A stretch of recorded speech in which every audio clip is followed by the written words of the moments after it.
Good afternoon. I'm here in lovely Austin, Texas. It's a beautiful day, so I'm going to record this outside.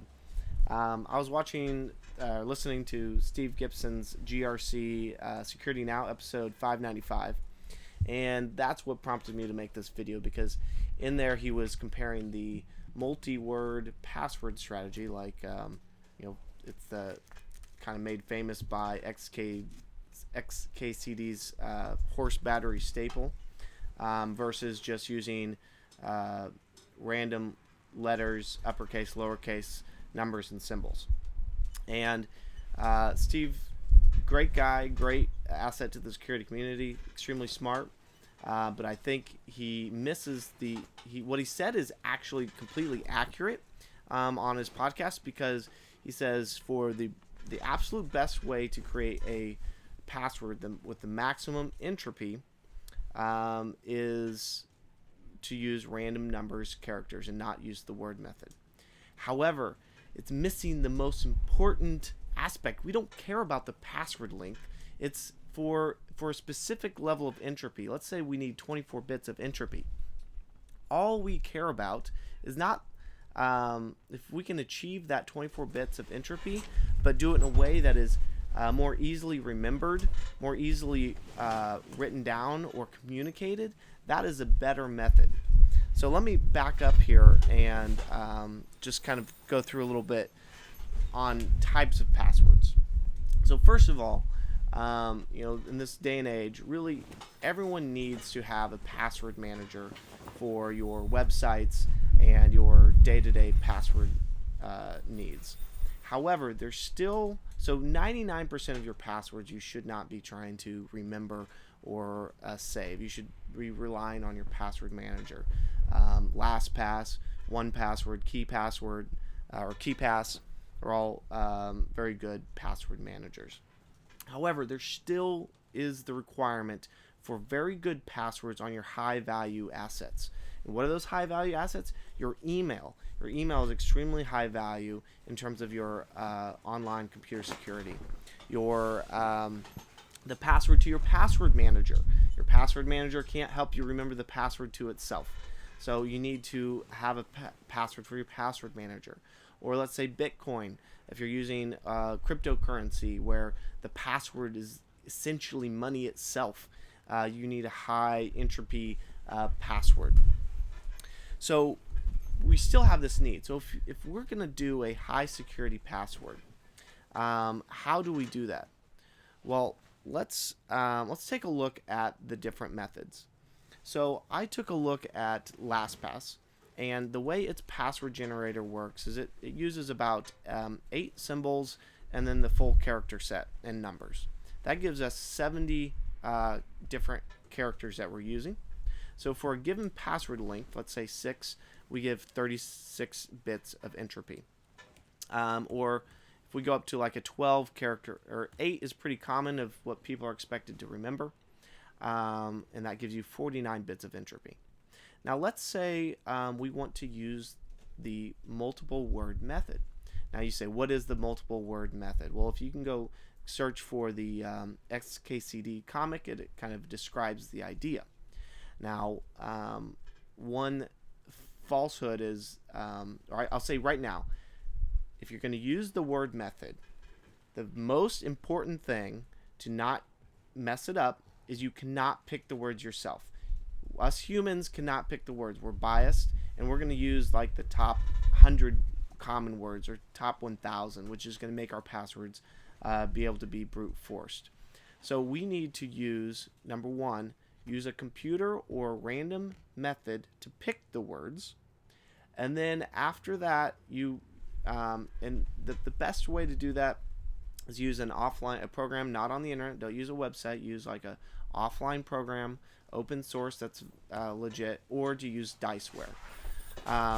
So there's kind of two. If you want to learn more about it, there's 2 methods that are probably what you want to look into. The first one's called Diceware. So like dice you roll in a casino, and you can use a set of dice to create very secure passwords. The next one is something created for Bitcoin, and it's Bitcoin Improvement Proposal number 39. and it uses a word list of 2,000 words to create a password. Now, if we're going to compare using just random letters and numbers and words to these other methods, we need to take a look at what provides the equivalent level of security. Now, if you use a 12-character password, that gives you 73 bits of entropy. So the equivalent in BIP39 is a 7-word BIP39 password, which gives you a little bit more at 77 bits.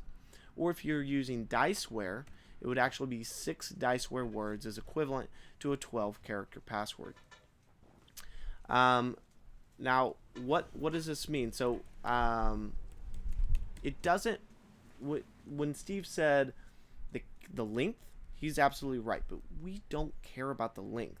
What we care about is the ease of remembering, how quickly you can enter the password and write it down, and then the other one is be written, communicated, and remembered. So we don't care if it's a little bit longer, but if it provides the same amount of security, same amount of bits of entropy, it cannot be brute force any faster, even if the method of the password is known. So that's why it's equivalent security, because even if you know the method, your brute force space is still as large as the equivalent number of characters. So you can see in this chart that I have on the screen here that we have passwords all up to 24 characters, and you can see the equivalent number of words in BIP39, the equivalent number of Diceware words, and I also did password 62, and I removed basically the letters and numbers that could be confused, like 0 and O, I, L, and 1. So I removed all that, and that leaves 62 characters, and that will eliminate some of the errors. So essentially you need an additional 1 character of the 62 to achieve similar security for password 70. In terms of this one, 12 words of BIP39 is what a lot of people use for their Bitcoin addresses. Is going to be extremely secure and very confident that no one can be able to brute force that. But keep in mind, like a 12-character password is considered, I think in the Security Now episode, was considered secure. Well, that translates to 6 Diceware words. So much fewer words. So let's take a look at what does a Diceware password look like. So let's go look at that.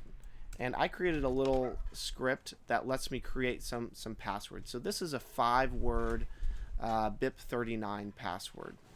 So we can see if we take another look, those are very common words, easy to remember. This is another BIP39 require, Situate, Canyon, still, throw. Now if we change this to Diceware, Diceware uses a larger word list, which means you can use fewer words to achieve the same level of security. However, the words are less common. Like this is one, day, WOM, Sable. I never heard of that word, Sable. Let's look at another Diceware password. Overt, sweet, chink, here, jar. Those are actually all pretty common, so that'd be a fairly easy one. Jazz, near, resort, vomit, Gary. So one of the if you're going to use Diceware, you need to be okay with some of these less common words.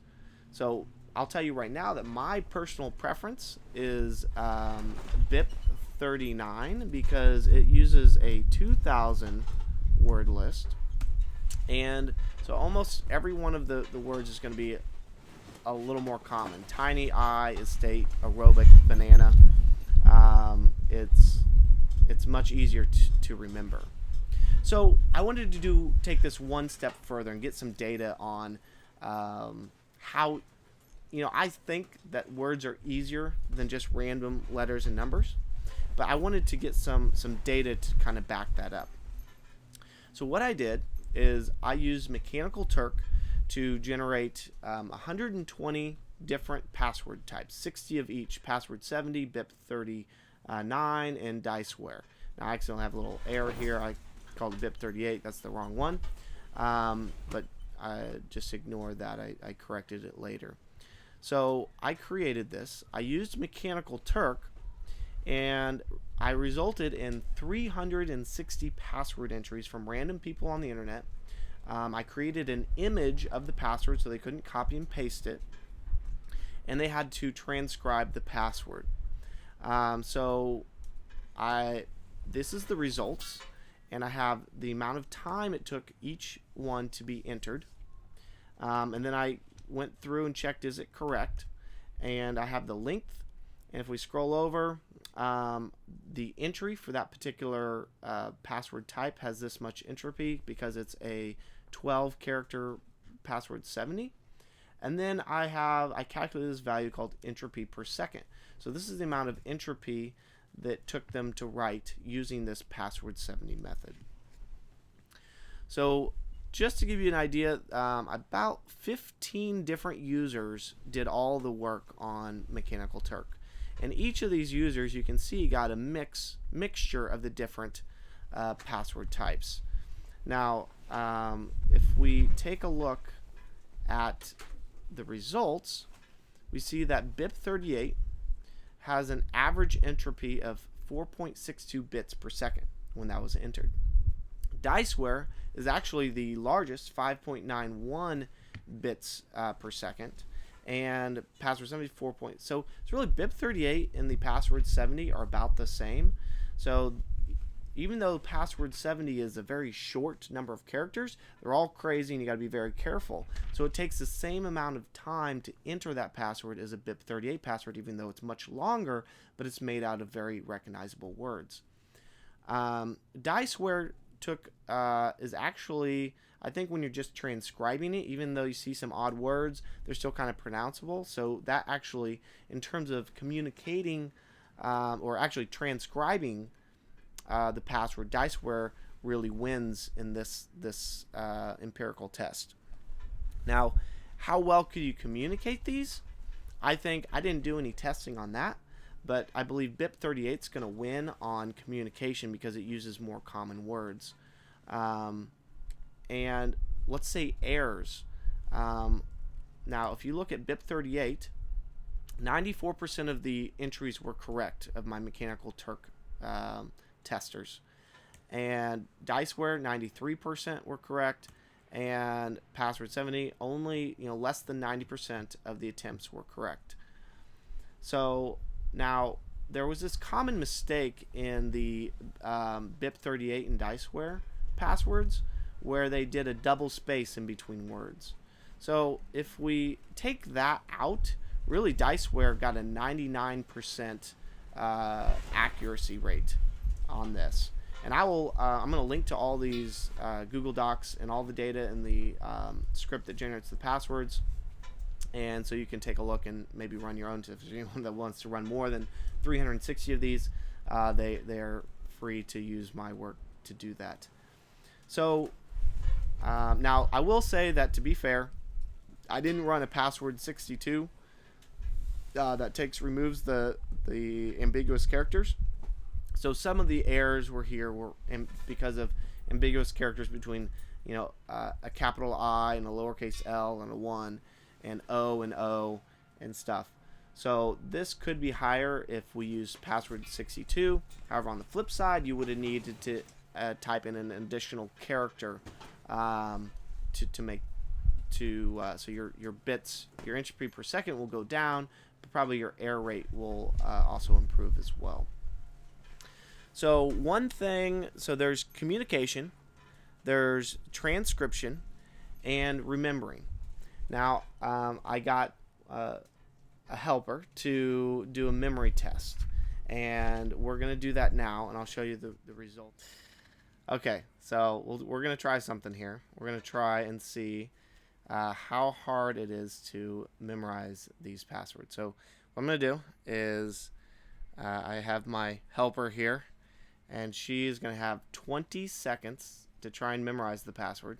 Then we're going to wait 5 minutes and see if she can remember it.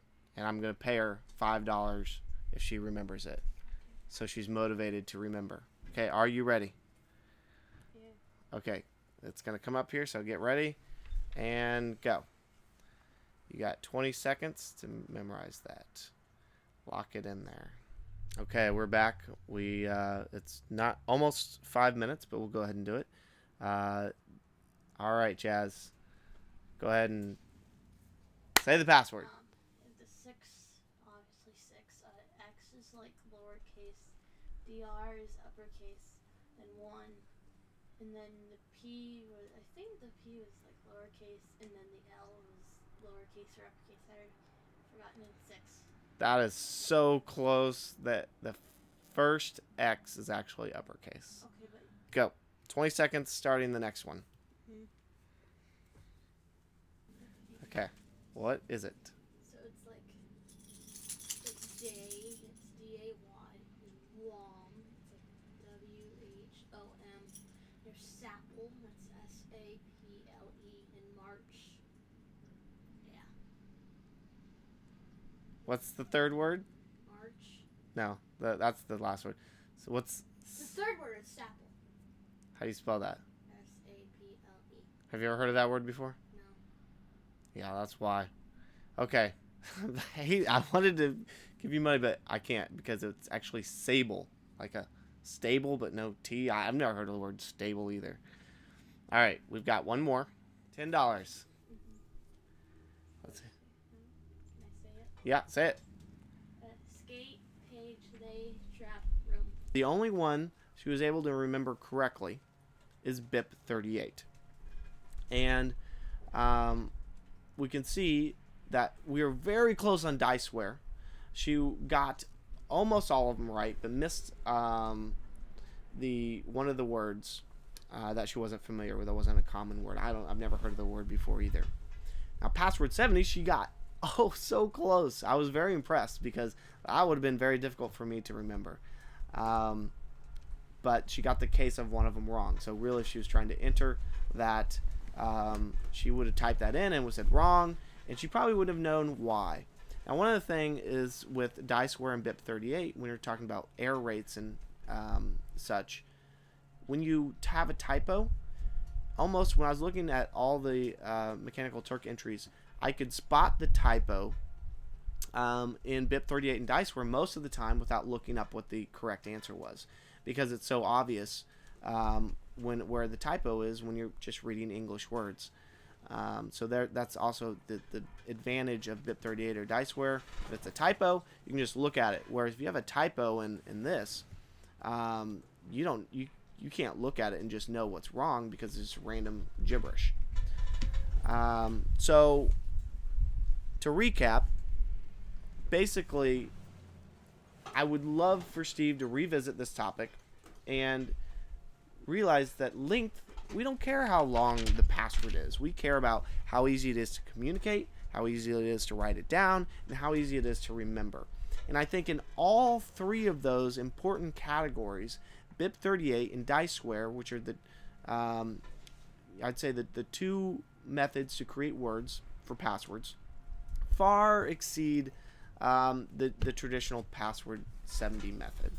And now, I know some people can create a longer mnemonic to create passwords that look like password 70, but the problem is if you're generating your own password, coming up with it in your brain, there's going to be shortcuts to find that. And the only way to create these secure passwords and that these entropy numbers are correct when you're comparing this is if a computer generates it for you. So don't make that mistake of trying to select the words for you. You must have a computer use true random data to pick those passwords. And that's how you can create rememberable, easy to manage, long, secure passwords for your high value electronic assets. So thank you for watching. And if you like this video, please hit subscribe and have a great day.